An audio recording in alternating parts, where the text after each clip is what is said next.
সরষে বাটা লেবুর রস দিয়ে মুরগি রান্না করবো। এখানে আদা রসুনের একটু খুব সামান্য একটু রস দিয়ে আদা রসুনের রস দিয়ে মুরগিটা মেখে রাখলাম। আর লেবুর রস একটা লেবু, এই যে একটা লেবু পুরাই ব্যবহার করলাম। এখানে আদা রসুনের রস আর একটা লেবুর রস দিয়ে মুরগিটা মেখে রাখছি প্রায় 10 থেকে 15 মিনিট পর্যন্ত। এখন বাকি উপকরণগুলো দিয়ে শুরু করব। এখানে খুব সামান্য আদা রসুন পেস্ট রাখলাম, যেহেতু একটু রস দিয়ে মেখে রাখছি। এখানে একটু অল্প দিলাম, অল্প বলতে এখানে মুরগির মাংস প্রায় 1 কেজি মতো, তো তার জন্য এখানে আদা রসুন পেস্ট প্রায় 1.5 চা চামচের মতো রাখছি, যেহেতু একটু জল দিয়ে মেখে রাখছি আদা রসুনের। আর এখানে 2 টেবিল চামচ পরিমাণ সরিষা বাটা, এখানে একদম গোটা গোটা করে পেঁয়াজ কেটে রাখলাম, এখানে ধনিয়া পাতা। এটাই মুরগির মশলা। আজকে মুরগিতে কোনো টমেটো ব্যবহার করব না, যেহেতু সরিষা বাটা দিয়ে রান্না, কোনো টমেটো ব্যবহার হবে না। এখন পেঁয়াজটা দিব।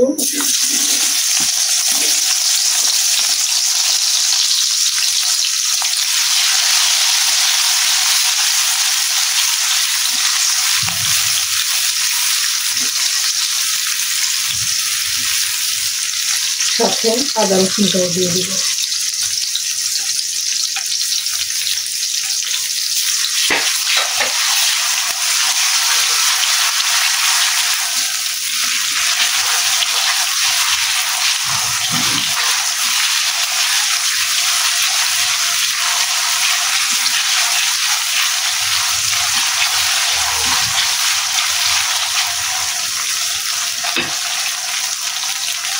পেঁয়াজটা খুব একটা লাল করবো না, একটু কাঁচা কাঁচা রেখে দেবো। শুধু আদা রসুন পেস্ট যেটা দিচ্ছি সেটা গন্ধটা দেওয়া পর্যন্ত লাগবে। আর এখানে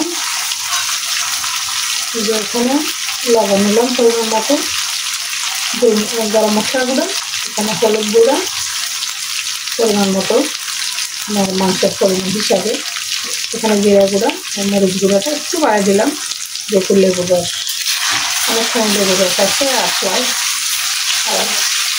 সরষে কুচি আছে দিয়ে দিব।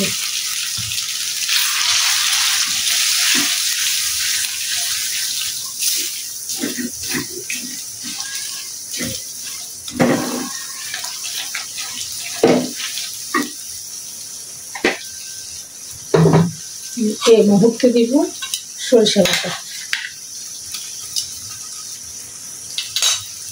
সরিষা বাটাগুলো ফ্রিজিং করা, আমি সরিষা পেস্ট করে ফ্রিজে রেখে দিই।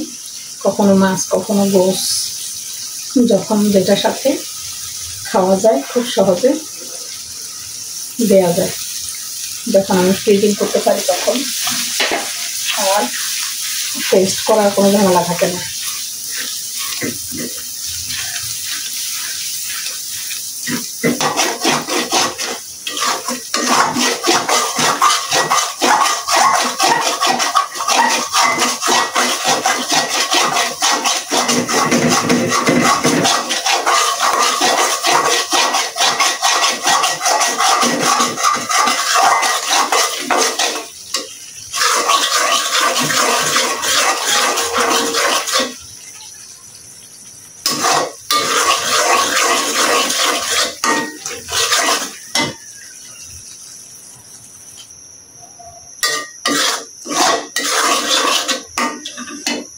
বদলাইতে হইতেছে, পাতিল না বদলাইলে ননস্টিক ফ্যানে যদি না দিই তাহলে সহজে হবে না।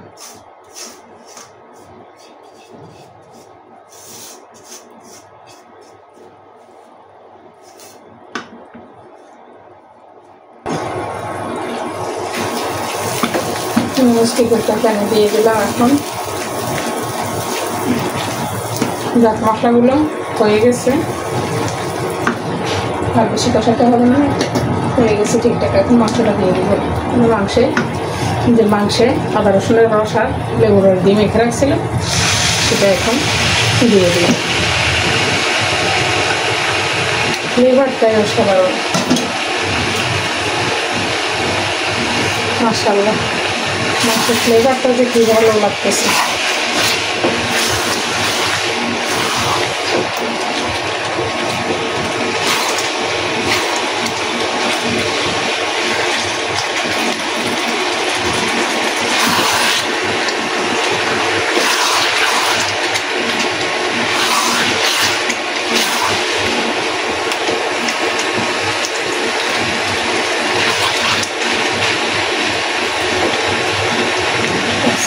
টমেটো দিব না, আলুও দিব না, টমেটো দিব না। লেবু রস আর সরষা পিসা মিলিয়ে অসাধারণ একটা ফ্লেভার চলেছে, অসাধারণ, এত ভালো ফ্লেভার।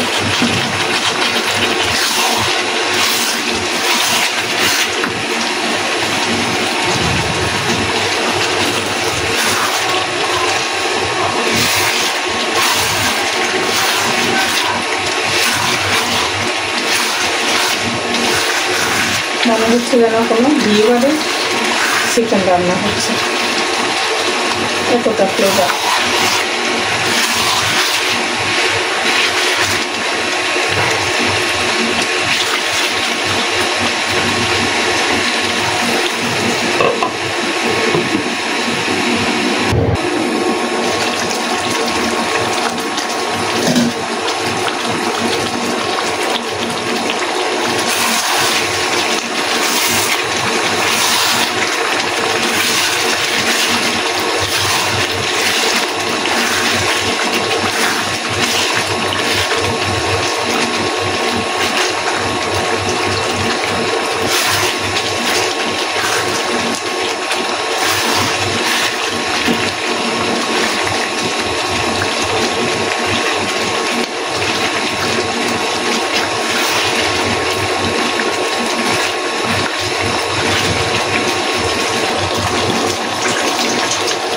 যে পাতিলটা থেকে মাংসটা ঢেলে নিলাম ওই পাতিলটা ধুয়ে দিয়ে দিলাম, একটু দিয়ে দিচ্ছি একটুখানি জল।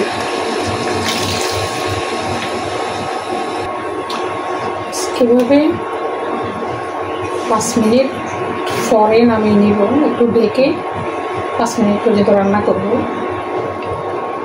জলটা খুব বেশি শুকাবো না, কারণ সরিষা বাটা আছে, এই জন্য জলটা খুব বেশি শুকাবো না, জলটাই খুব বেশি মজা লাগবে মাংসের থেকে।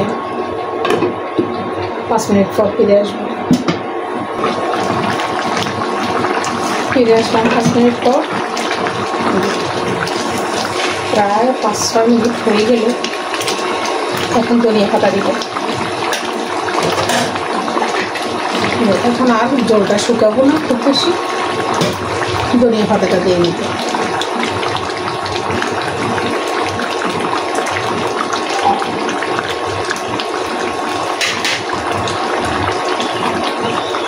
ধনিয়া পাতাটা দিয়ে চুলা বন্ধ করে দেব।